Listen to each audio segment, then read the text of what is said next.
Welcome everyone. This is my sixth YouTube video in this series of me where I sort of just explain the things or just talk about topics that I think are important at the time.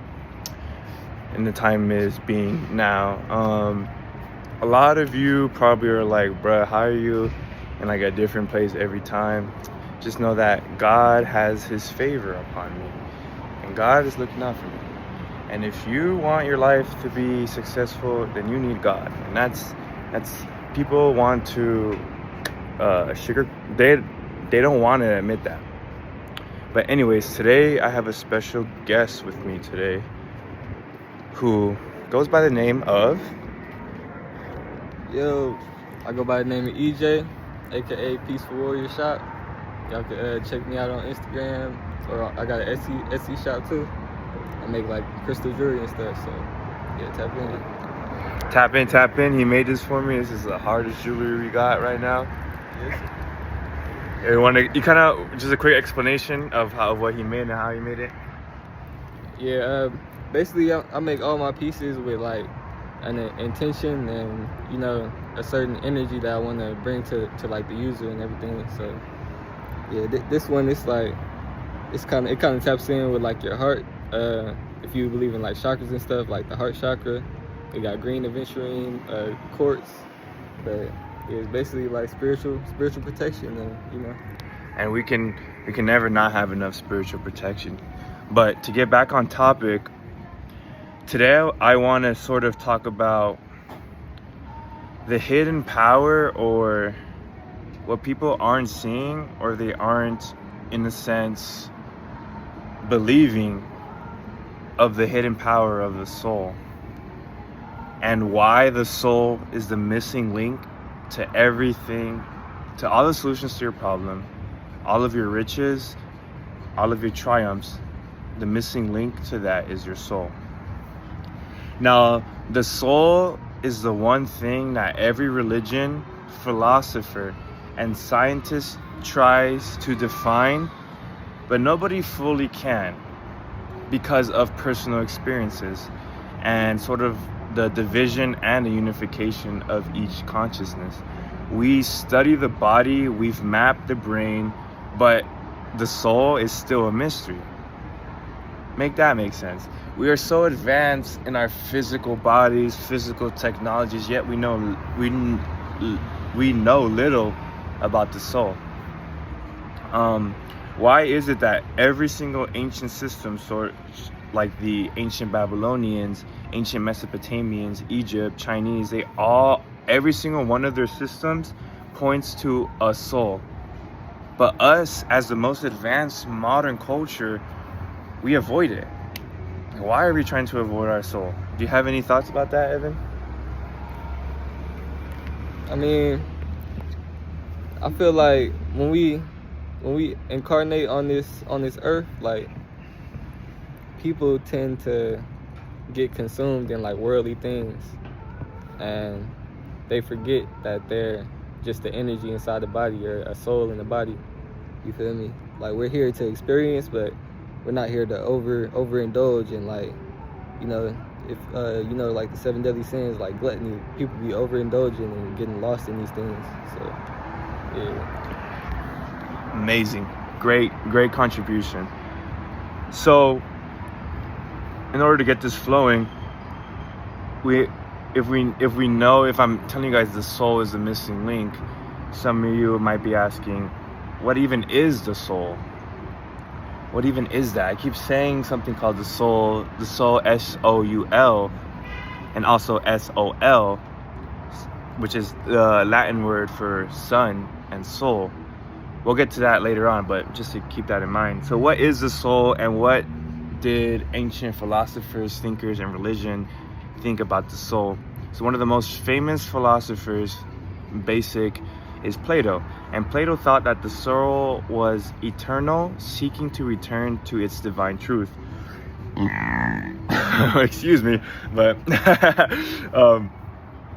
Plato, if you have read Plato's teachings and you understand what he was about, Plato was essentially probably like, he was essentially a Christian, just didn't have the title of a Christian because his teachings predate Christianity, but a lot of his teachings synchronize a lot with Jesus' teachings. So I don't know if Jesus had inspiration or the writers, but it all coincides the same. And in Hinduism, they believe that the Atman is the soul is identical to Brahman, which is the universal divine. That is another synchronization between Plato, because the universal divine is always trying to get back its soul. They're saying it's the same thing. In Islam, it says that Ruha, I don't know if I'm saying it right. It's R-U-H. I'm remembering it off the top of my head. R-U-H, Ruh, is the breath of God, which is given to man. Now, if you guys know about the Bible, the breath of God was also given by God to Adam, and that's how the first human was made. Now, in the modern religion of science, I'm calling science a religion because it's literally the new religion. It's the slowest religion. Like all the things that Hinduism, Buddhism, and Christianity like came to, science is just now coming to. Like they just now figuring out certain stuff that we knew, you know. Y'all motherfuckers gotta catch up. So yeah, in the modern religion of science, it has theories of consciousness as non-local or quantum. So their idea of the spiritual realm is the quantum realm because they want to, whatever, you know. I personally don't like it, but it is what it is. And so yeah, and I'm just giving it more examples because I don't want to like not include, and if I don't include, like I would say your religion, please in the comments below include what is your personal belief about the soul and where it comes from. But anyways, as I digress, in Kabbalah, which is Jewish mysticism, the soul has 5 levels, which is Nephish, which is the life force, Ruach, which is the spirit and the emotions, Neshama, which is the divine soul, Shaya, which is the living essence, and Yeshida, which is oneness with God. In Christian mysticism, because there is Christian mysticism, if you don't want to believe it, whatever, but it's true, they believe that the soul is the bridge between spirit and body and must be purified in order to reunite with God. Now, if you know, you know. I can't really get into much in that topic. I will in another video, but if you know, you know. In Native American beliefs, they truly believe that the soul was deeply tied to nature and ancestors, and many tribes believe in multiple soul aspects, in a sense like your shadow, your breath soul, like literally every time you get mad, that's another part of the soul. Every time you get happy, that's its own like entity inside the soul. So they believe that like the emotions and everything controlled parts of the soul. And ancient Latinos, Mexicans, Aztecs believed in multiple parts of the soul. Tonali, which is energy and personality. Teolia, which is soul in the heart. So they believe that the soul was also connected to the heart. So if you had problems with the heart, it's because you had problems with the soul, which kind of makes sense if you really think about it. And Ihiyotl, I don't know if I'm saying that right. Ihiyotl.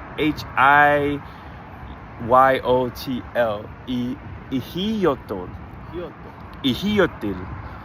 It is the soul related to the breath and the emotions, and all of these things essentially was. So it's like a level. If you're in that level of Tonali and Teoli, and if you have all of those synchronized, that determines your fate after death. Now, since I want to say I'm more well versed in Christianity, there are a lot of examples of the soul that are in the Bible that I can personally pull up on the top of my mind. Genesis 2:7, the breath, which is neshama, or neshama, is a divine spark that God, Yahweh, which is Yahweh, is literally Yahweh's is the word for breath. In Psalm 42, it says that the soul can feel, speak, and suffer a part of the body. That's why I'm saying that you're separated into two, the physical and the spiritual. So you could be doing good in the physical, like you're rich, have a lot of girls, have a lot of money, like you can have everything you want, but inside of here, you're still gonna feel empty. And that's what the Bibles and ancient religions are talking about. In Matthew 10:28, it says, the greatest enemy, you should fear the person who can destroy both your body and your soul. What does that mean? So if someone can influence you, if someone can manipulate you, and if someone can beat you up physically, they're the most powerful enemy you have in your inner circle or your surroundings. And I'm pretty sure every one of you has somebody who can do that to you. So you need to be very wary of them. The greatest example I can say is our government. Every single day they manipulate us through algorithms, they manipulate us through many different things. And they could also destroy us, because if we were to riot, they can, send in the military. Another example is the 3 John 1-2, which says that prosperity includes the soul's growth, not the outer success. So if you only grow the physical and not the soul, then you're done. That's why you have all of these famous people who end up taking pills and killing themselves, because their soul, there's theories that they sold it, but we're not really getting into that. But if you don't have your soul, if you're not healing your soul, then you're done. Nothing in this world even matters. So some of you might be thinking, but like, what about all those people who are doing so many good things? What about like just the world? Like what does the world even really try to do? Why would the world want to keep my soul down?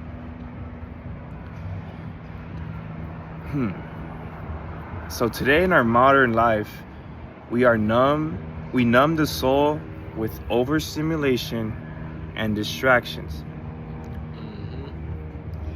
These systems target the mind and the body, but it targets the soul first. It's not targeting your mind and body, it's targeting your soul, which then bleeds into the mind and the body. Your soul was made for connection with the divine, not endless consumption. Do you have any thoughts about that?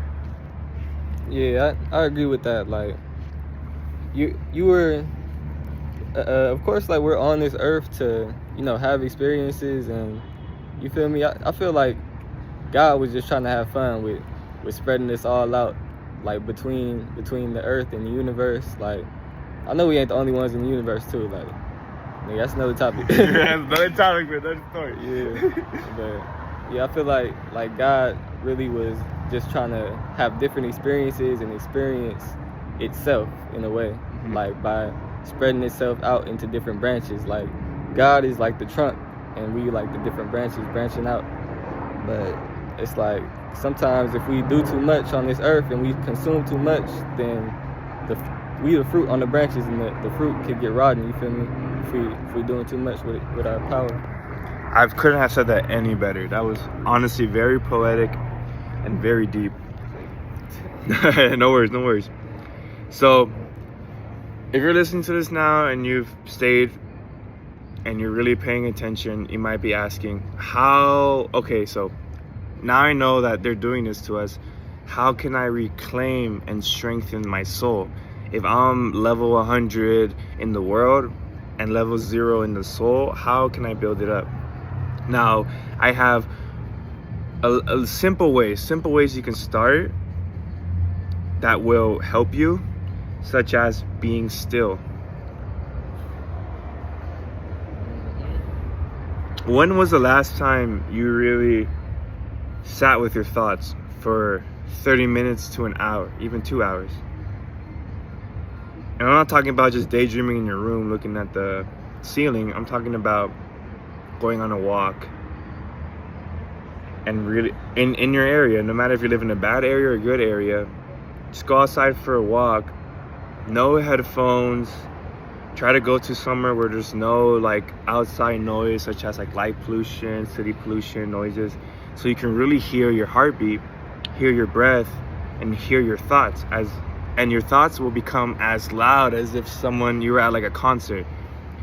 So another way is through prayer, whether you want to call it prayer, whether you want to call it mantras, whether you want to call it anything else. But when you speak and you're humbling yourself, you are aligning your soul with divine frequency.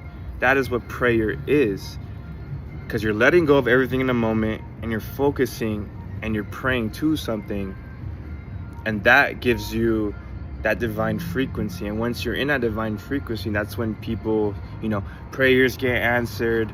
They experience out-of-body experiences, astral projection. Is you have to align your soul with that divine frequency, and being still and prayer is the best ways to do it. Now, in order to bring it back to topic in modern times, if you want to reclaim your soul, you have to disconnect from overstimulation. You have to protect your spiritual bandwidth. Now, what does that mean? It doesn't mean you don't have to not own a phone. Like we're literally talking on a phone.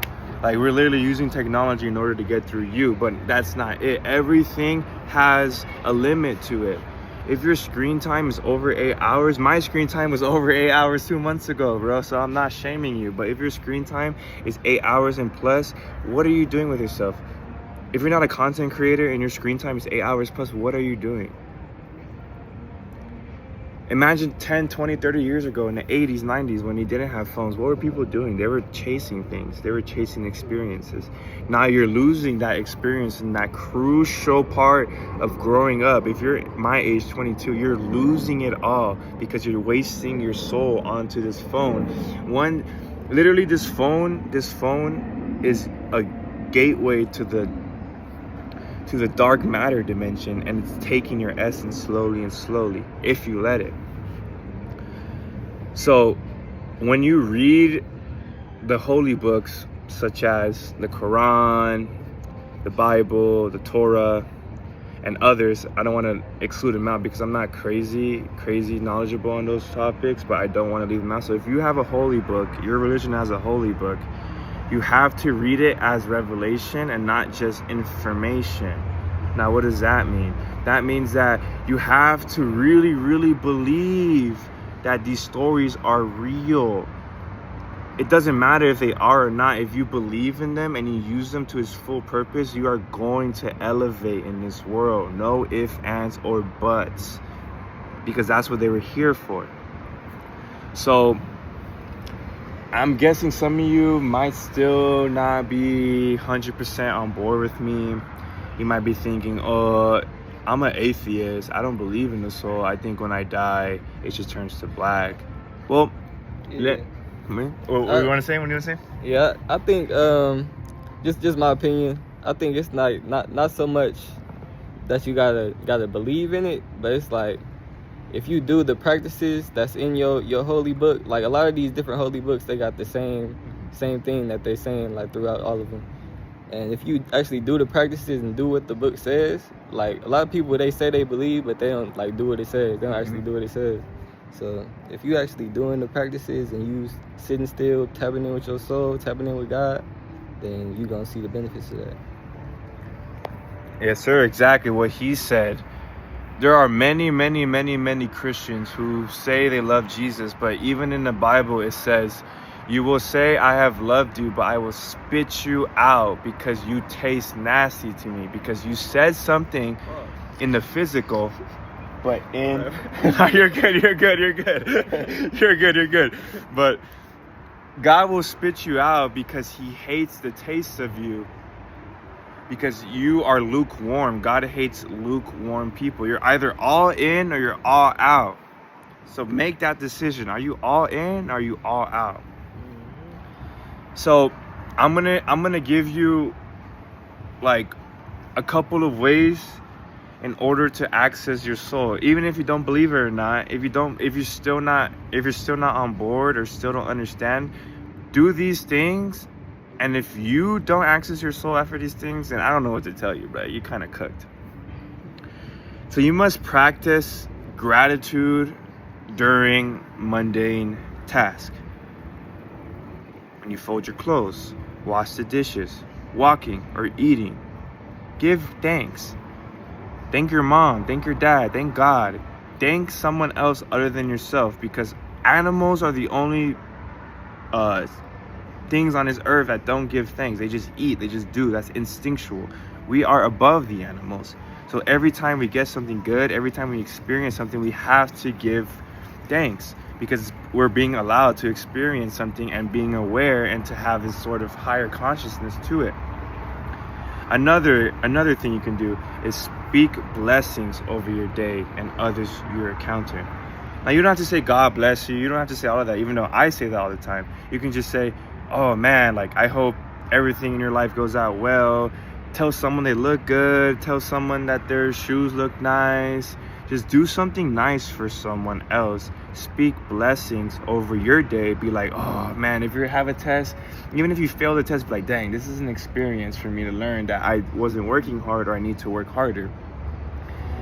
You know, because that is only going to build your soul. Your soul loves that, because that's character. Another way is to breathe deeply and consciously each breath. Remind your soul that it is alive. Now, obviously, we're not going to be able to do this 24/7 of the day, but once you wake up and before you go to sleep, do some breath practicing and really tell yourself, I am a soul. My soul is alive. I am a soul inside of a body.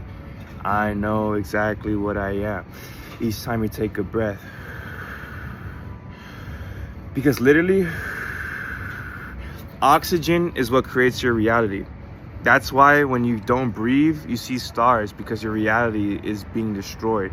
That's why when you smoke weed or smoke whatever, it like changes your reality, because the breath is everything. You have anything to add? Yeah, I feel like the breath, that's when we take in most of our consciousness and shit. Like, because you think about it, you hold your breath, nigga, like, you gonna pass out, you gonna be unconscious. So it's like basically we breathing in the consciousness. Yeah, so that's why I tell him. Yeah. What he said. Oh, and wait. Yeah. Go. And shout out Sadhguru. But he had this meditation that you posted, and basically you sit down, close your eyes, palms facing up, and then you breathe in and say in your head, I am not the body. And then you breathe out and say, I am not even the mind. And you keep saying that over and over again. I am not the body. I am not even the mind. I am not the body. I am not even the mind. And keep focusing on your breath. So yeah, it's just something you can do. Something you can do, and that's something that is important, because you are literally separating your ego, separating your soul from the carnal. And that is so important, because that's literally what our whole purpose is, figuring out how to separate ourselves from the carnal. But if you're like me and like EJ, we're here to help others. So we're not able to do that right away, because we still have a purpose. We still need to show others how to do it. We still need to lead by example. And once we do that, that is when we will be able to fully separate our bodies from the spiritual. And you can do that while still being alive. Some of you might think, oh, is he going to kill himself? No. You can do that while you're alive. You know what I'm saying? You can do that when you're alive. I did it before. Yeah, he did it before. Tell us. Yeah, like basically just from staying still and, you feel me, focusing on my breath. I had an experience where I like went to the other side, like the other spiritual realm, you feel me? Like where everything was just energy, and yeah, I saw what it was like firsthand. So yeah. So you must protect your inner life, your inner soul. So if you understand that they're two separate things, you have to protect it. Just like you wouldn't fight someone you know that would beat your ass, or Just like I you, would. well, you know, not everyone, but you get what I'm saying. Like you wouldn't do something that you know that's gonna give you physical harm in the moment. Like let's say jump off a building, you know, Yeah, not or personally. yeah, or like something that crazy. You have to have that same mentality for your soul. Just like how you wouldn't jump off a building, you wouldn't spend 8 hours on your phone because that drains your soul. You have to learn how to say no to things that drain your spiritual clarity. Now, if you believe that you don't have any spiritual clarity, just walk in nature and listen, because creation often speaks in the soul's language.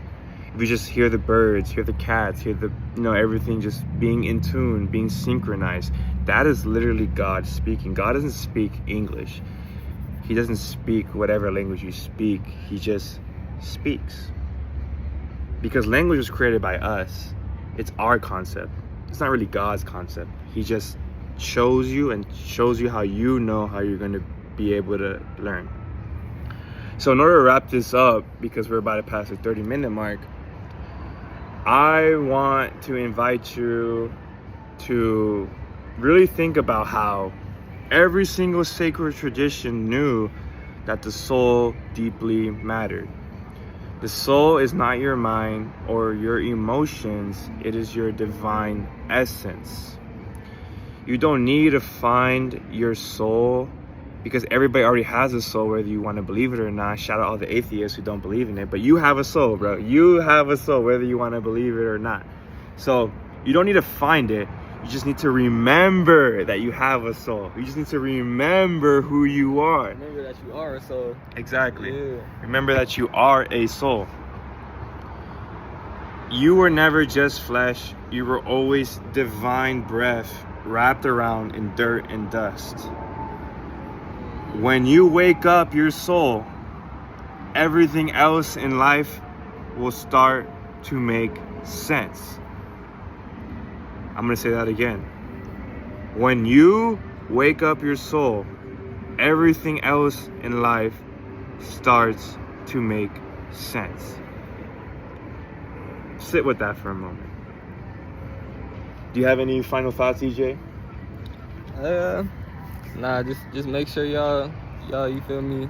Y'all stand to your spiritual practices, you feel me? Make sure you meditating, or if you pray, make sure you pray before you go to bed, you feel me? Like, do your thing, and make sure you tapping in with the Creator.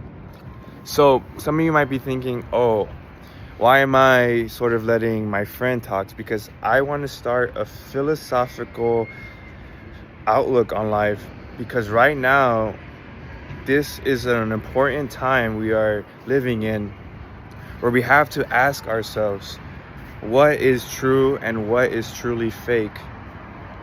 What is real and what is only helping us? Because we are being introduced to things such as AI, things that are going to enhance us to a point of becoming like gods. But what type of species do we want to become? Do we want to become machines, or do we want to become how we were before the fall of man?